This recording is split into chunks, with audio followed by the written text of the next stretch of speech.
Imagine करें कि आप पूरे 72 दिनों तक प्लेन क्रैश में एक ऐसी जगह में फंस जाएं जहां चारों तरफ बर्फ ही बर्फ हो, न कोई इंसान, न कोई मदद और न खाने पीने को कुछ हो। बस चारों तरफ आपको अपनी मौत का साया नजर आए, लेकिन तभी आपके साथ कुछ ऐसा हो जाए जिसकी आपने बिल्कुल उम्मीद नहीं की हो। कहानी की शुरुआत होती है 13 अक्टूबर 1972 में, जब एक रग्बी टीम अपना फाइनल मैच खेलने अमेरिका से चिले जा रही थी। ये एक नॉर्मल फ्लाइट थी और जहाज के अंदर बैठे सभी प्लेयर्स बहुत खुश थे, क्योंकि उनमें से कई लोग पहली बार प्लेन में ट्रैवल कर रहे थे और ये सभी पहली बार अपनी कंट्री से बाहर किसी दूसरी कंट्री जा रहे थे। कुछ प्लेयर्स के साथ उनके फैमिली मेंबर्स भी थे जो अपने बच्चों को गेम में सपोर्ट करने के लिए उनके साथ जा रहे थे। प्लेन के टेक ऑफ करने के बाद जब वह एंडीज माउंटेन से होकर चिले की तरफ बढ़ने लगा, उस वक्त तक सब कुछ नॉर्मल चल रहा था। अंदर बैठे सभी प्लेयर्स बहुत खुश थे और विंडो सीट से बर्फीले पहाड़ों का नजारा देख रहे थे, लेकिन उन्हें पता नहीं था कि कुछ मिनट बाद उनके साथ कुछ ऐसा होने वाला है जिसके बारे में सोचने से भी डर लगता है। कुछ देर बाद अचानक मौसम खराब हो जाता है। एक बहुत ही तेज बर्फ का तूफान आ जाता है जिससे जहाज तेजी से झटके खाने लगता है। झटके लगने की वजह से सभी पैसेंजर्स घबरा जाते हैं, लेकिन अंदर बैठा एक पैसेंजर बताता है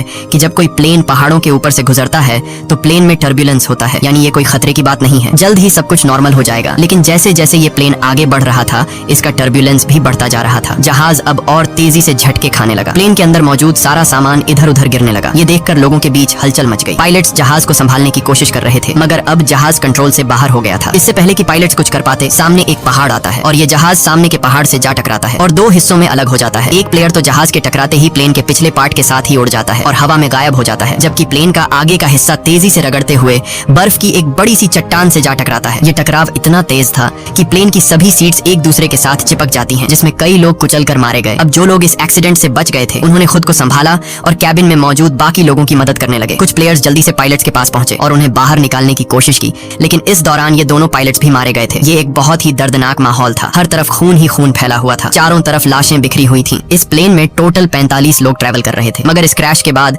18 लोगों की जान चली गई और सिर्फ 27 लोग जिंदा बचे। अब चूंकि इस जहाज ने शाम को टेक ऑफ किया था, इसलिए थोड़ी देर में ही रात हो गई। बाहर का टेम्परेचर तेजी से गिरने लगा। ठंड इतनी ज्यादा हो चुकी थी कि वो लोग बर्दाश्त नहीं कर पा रहे थे। अब ठंड से बचने के लिए ये लोग वहां पर मौजूद सामान और डेड बॉडीज का इस्तेमाल करके प्लेन के सभी होल्स को बंद कर देते हैं, ताकि बाहर की ठंडी हवा अंदर ना आ सके। और ये सभी लोग ठंड से बचने के लिए एक दूसरे के साथ चिपक कर बैठ गए। इन सभी की हालत काफी खराब थी। ये अभी भी काफी गहरे सदमे में थे, क्योंकि उन्हें समझ आ चुका था कि ये लोग अब नहीं बच पाएंगे। खैर, जैसे तैसे करके इन लोगों ने रात गुजारी। जब सुबह धूप निकली तो उन्होंने देखा कि 4-5 और लोग ठंड की वजह से मर गए हैं, लेकिन अच्छी बात ये थी कि अब तूफान रुक चुका था। बाहर का मौसम नॉर्मल हो चुका था। जब ये लोग प्लेन से बाहर आए तो उन्हें दूर दूर तक चारों तरफ सफेद बर्फ के अलावा और कुछ भी नहीं दिखाई दिया। अब इन लोगों को जल्द से जल्द इस जगह से निकलना होगा, क्योंकि ये लोग यहाँ ज्यादा दिन तक जिंदा नहीं रह पाएंगे। इनके आसपास न तो कोई घर था, न ही कोई जानवर और न ही कोई पेड़ पौधे जिनसे ये लोग सरवाइव कर सकें। अब सबसे पहले इन लोगों ने प्लेन की सीट्स को बाहर निकाला ताकि प्लेन के अंदर सभी के सोने की जगह बन सके। उसके बाद उन्होंने घायल लोगों को धूप में लिटाया ताकि उनकी बॉडी गर्म हो सके, और ये लोग पानी पीने के लिए बर्फ को पिघलाकर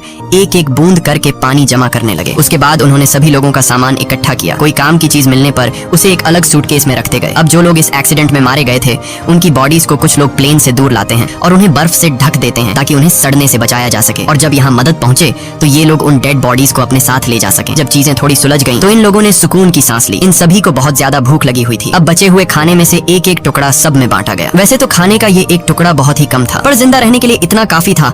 हालांकि सब जानते थे कि यह खाना उन्हें तब तक चलाना होगा जब तक उनके पास कोई मदद न पहुंचे। सबको लगा कि अब तक गवर्नमेंट को पता चल चुका होगा कि उनका प्लेन क्रैश हो चुका है और जल्द ही इन लोगों को रेस्क्यू कर दिया जाएगा। इसीलिए वे सब एक साथ बैठकर मदद का इंतजार करने लगे। असल में जिस जगह उनका प्लेन क्रैश हुआ था, वह दरअसल एक वैली थी जिसके चारों तरफ ऊंचे पहाड़ थे, जिस वजह से यहाँ से निकलना इतना आसान नहीं था। अभी ये बातें चल ही रही होती हैं कि तभी ऊपर से प्लेन गुजरता है। प्लेन को देखकर ये सभी जोर जोर से चिल्लाकर अपनी मौजूदगी जाहिर करते हैं, लेकिन इसका कोई फायदा नहीं होता, क्योंकि वो प्लेन काफी ऊंचाई पर था, जिससे वो नीचे मौजूद फंसे हुए लोगों को देख नहीं पाता और प्लेन उनकी नजरों के सामने से होते हुए गायब हो जाता है। कुछ घंटे बाद रात हो गई। ये सभी एक्स्ट्रा कपड़े पहनकर प्लेन के अंदर छिप गए और अंदर मौजूद लगेज का इस्तेमाल करके प्लेन के सभी होल्स को बंद कर देते हैं। इस तरह से ये रात भी गुजर गई और अगली सुबह नांदो नाम के एक आदमी को होश आया, जो प्लेन क्रैश के बाद से ही बेहोश पड़ा था। नांदो की हालत इतनी खराब थी कि वो अपने पैरों पर खड़ा नहीं हो पा रहा था, लेकिन इसके बावजूद वो अपनी बहन के पास गया और उसे गले से लगा लिया। जब नांदो ने अपने पेरेंट्स के बारे में पूछा तो उसे बताया गया कि उसके मॉम डैड मर चुके हैं। ये सुनकर उसे काफी दुख हुआ। उधर बाकी लोगों ने दोबारा से बर्फ पिघलाई और थोड़ा पानी इकट्ठा किया और उसे पीकर गुजारा करने लगे। उन्होंने जमीन पर एक्स का साइन भी बनाया ताकि ऊपर से गुजरने वाले जहाज को नजर आ सके। कुछ देर बाद एक और प्लेन उनके ऊपर से गुजरा,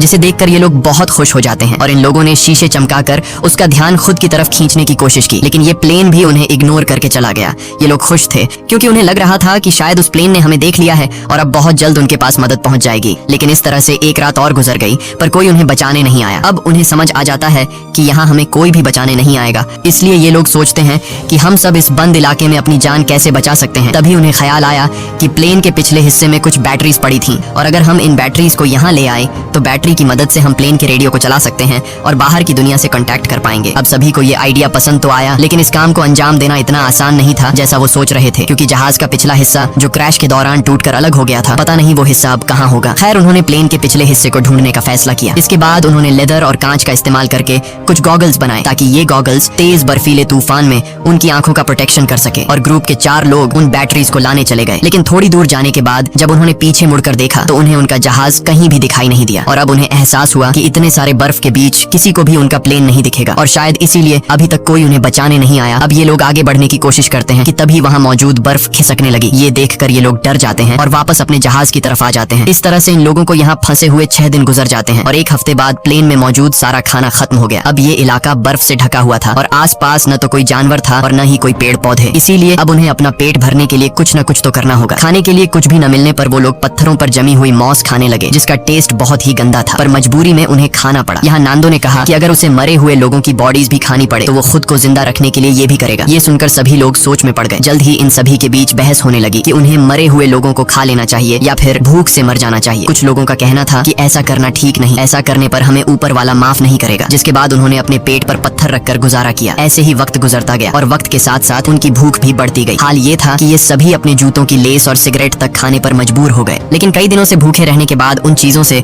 उनकी भूख कहाँ मिटने वाली थी। ऐसे ही कुछ दिन और गुजर गए और भूख के चलते नंदो की बीमार बहन मर गई। नांदो ने अपने माता पिता के साथ साथ अपनी बहन को भी खो दिया। इस तरह से वक्त गुजरता गया और इन लोगों ने जैसे तैसे करके खुद को 9 दिनों तक जिंदा रखा। लेकिन अब तक उनकी भूख इतनी बढ़ चुकी थी कि उनके दिमाग ने भी काम करना बंद कर दिया था और अब उनकी मौत उनसे सिर्फ 1 कदम दूर थी। अब उनके पास कोई और दूसरा चारा नहीं था, इसीलिए उन्होंने उन डेड बॉडीज को खाने का फैसला किया। सबसे पहले 4 लोग प्लेन से बाहर गए और लाशों को काट कर खाने लगे। उन्हें खाते देख कुछ और लोगों ने भी अपना मन बदल दिया और वे भी उनके पास गए अपना पेट भरने के लिए। लेकिन 5 लोग ऐसे थे जिन्हें अपनी मौत तक मंजूर थी, पर किसी दूसरे इंसान को खाना ठीक नहीं समझा। अगले दिन से ये लोग लाशों को दूर ले जाकर काटने लगे ताकि इन 5 लोगों को कोई तकलीफ न हो। यहाँ पर नुमा नाम के एक लड़के को बर्फ में दबा एक सूटकेस मिला। सूटकेस को खोलने पर उन्हें अंदर एक रेडियो मिला। रेडियो को ऑन करने के बाद उन्हें पता चलता है कि इसमें सिग्नल नहीं है, जिसके लिए इन लोगों ने चीजों को जोड़कर एक एंटेना बनाया और इस रेडियो पर उन्होंने एक न्यूज सुनी जिसमें बताया जा रहा था कि सरकार ने इनके खोज में कई रेस्क्यू ऑपरेशंस चलाए थे और 66 के करीब हवाई जहाजों को उनकी तलाश में भेजा था। लेकिन इतनी कोशिशों के बावजूद जब इन लोगों का कोई अता पता नहीं चल सका तो सरकार ने उन्हें मरा हुआ डिक्लेयर कर दिया। इसीलिए अब गवर्नमेंट ने इन लोगों को ढूंढना बंद कर दिया है। ये खबर सुनकर ग्रुप के सभी लोगों की हिम्मत टूट गई और उनके जिंदा बचने की सारी उम्मीदें मिट्टी में मिल गईं। अब उन बचे हुए 5 लोगों में से जिन्होंने डेड बॉडीज को खाने से इनकार कर दिया था, उनमें से 4 लोगों ने भी मांस खा लिया, क्योंकि वे जान चुके थे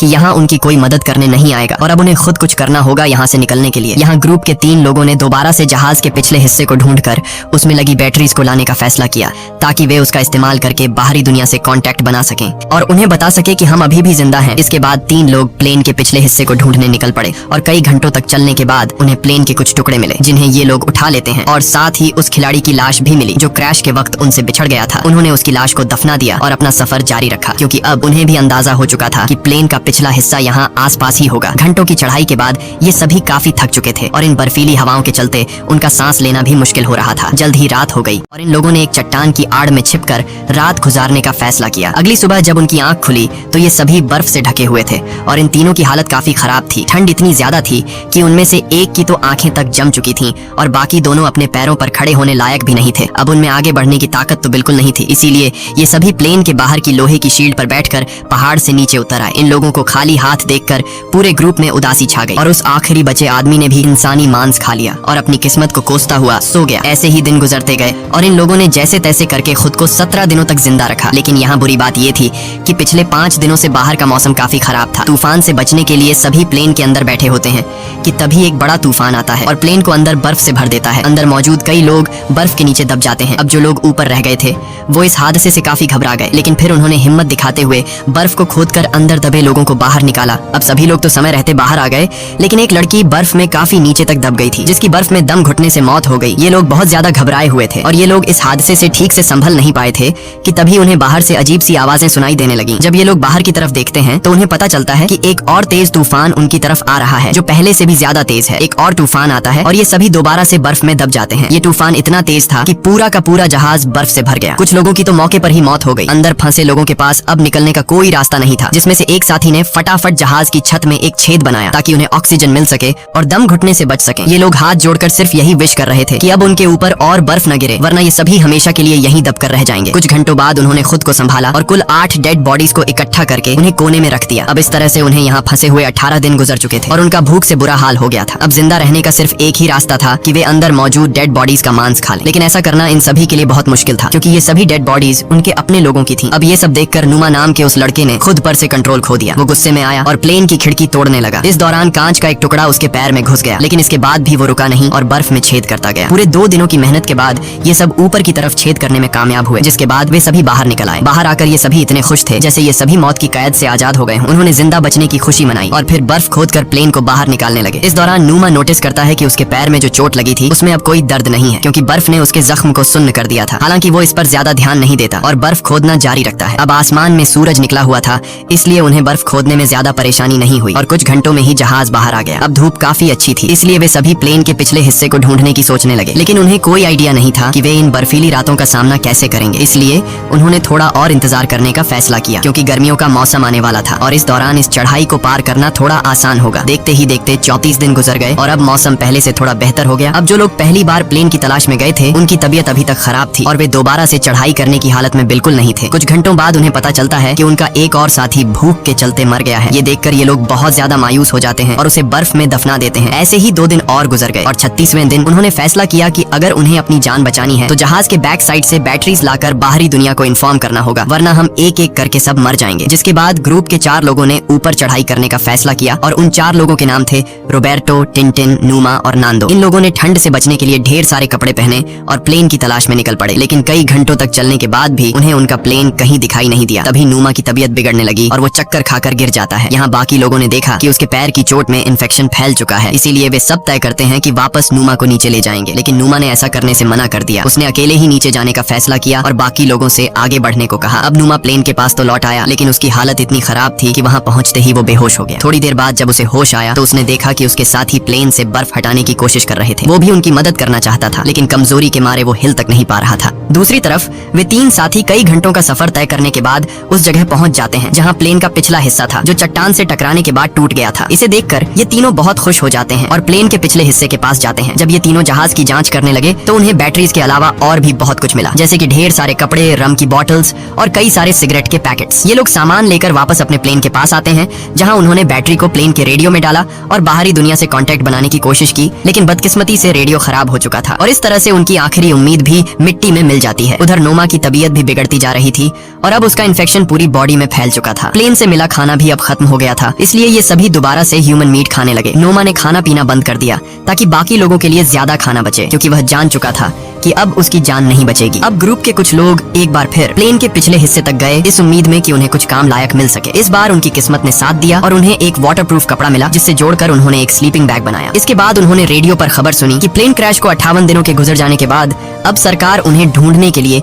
एक आखिरी मिशन चलाएगी। ये खबर सुनकर सभी में दोबारा से जान आ गई और जिंदा बचे रहने की एक छोटी सी उम्मीद मिली। यहाँ कुछ लोगों ने कहा कि हमें यहीं रुककर उनका इंतजार करना चाहिए, जबकि बाकी लोगों ने कहा कि अगर हम यहीं रहेंगे तो कोई भी हमें देख नहीं पाएगा, इसलिए हम में से कुछ लोगों को पैदल चलकर मदद बुलानी चाहिए। रात को नोमा की तबीयत बहुत ज्यादा बिगड़ने लगी। वह अपनी जिंदगी की आखिरी सांसें ले रहा था। मरने से पहले उसने सभी से कहा कि जब मैं मर जाऊं तो तुम सब मुझे अपना खाना बना लेना। ये शब्द कहकर नोमा की मौत हो गई। नोमा के इन आखिरी शब्दों से सबको हिम्मत मिलती है और उन्हें नोमा के पास से एक लेटर मिला। उस लेटर में नोमा ने लिखा था कि वह बहुत खुश है कि वह अपने दोस्तों के बीच मरा, क्योंकि उसे इससे अच्छी मौत नहीं मिल सकती। अब नोमा का लेटर पढ़कर सभी के अंदर एक अलग सा जोश आ गया और ग्रुप के 3 लोग दोबारा से मदद की तलाश में निकल पड़े। इन तीनों ने एक स्लीपिंग बैग और ढेर सारा खाना लेकर अपना सफर शुरू किया। इस बार इन तीनों ने ठान लिया था कि वे हर हाल में इन पहाड़ों को पार करेंगे और चिले तक पहुंचकर सबके लिए मदद बुलाएंगे। ये तीनों बिना रुके चढ़ाई करते रहे और जब रात हुई तो वे उस स्लीपिंग बैग के अंदर सो गए। अगली सुबह उन्होंने फिर से अपनी चढ़ाई शुरू कर दी और पहाड़ की चोटी तक पहुंच गए, लेकिन ऊपर का नजारा देखकर मानो उनकी हिम्मत टूट गई। उनके सामने पहाड़ ही पहाड़ थे और इसका मतलब था कि उन्हें अभी काफी लंबा रास्ता तय करना था। उनके मन में ख्याल आया कि वे सभी वापस लौट जाएं, क्योंकि इस सफर को पूरा करने के लिए उनके पास 3 लोगों का खाना नहीं था। यहाँ टिंटिन ने अपना खाना इन दोनों को दे दिया और खुद वापस लौट गया ताकि ये दोनों इस सफर को आसानी से पूरा कर सकें। हालांकि ये सफर काफी लंबा और चैलेंज से भरा हुआ था, लेकिन फिर भी इन दोनों ने हार नहीं मानी और आगे बढ़ते रहे। और आखिरकार 10 दिनों तक लगातार चलने के बाद इन दोनों की मेहनत रंग लाई। वे एक ऐसे इलाके में पहुंचे जहां ऊपर के मुकाबले बर्फ काफी कम थी। इन दोनों को एक साफ पानी की नदी भी मिली जहां रुककर उन्होंने ढेर सारा पानी पिया। तभी कुछ ऐसा हुआ जिसकी किसी ने उम्मीद नहीं की थी। उन्हें घोड़े पर सवार एक आदमी दिखा जो नदी के उस पार खड़ा था। पहले तो इन दोनों को उस आदमी को देखकर अपनी आंखों पर यकीन नहीं हुआ। वे समझ रहे थे कि जैसे वे सपना देख रहे हैं, पर जल्द ही उन्हें एहसास हुआ कि यह भ्रम नहीं बल्कि सच में एक इंसान है। उस आदमी को देखकर उनकी खुशी का ठिकाना नहीं रहा। उन्होंने जोर जोर से चिल्लाकर उस आदमी से मदद मांगी, लेकिन वह आदमी उनकी बात नहीं समझ पाया क्योंकि वह उनसे काफी दूर था और बहते पानी के शोर में कुछ सुन नहीं पा रहा था। इसलिए उसने एक पेपर और पेंसिल नदी के उस पार फेंकी ताकि ये दोनों लिखकर कुछ बता सके। और इन दोनों ने उस कागज पर अपनी सारी कहानी लिख दी। कागज पर लिखी सारी कहानी पढ़ने के बाद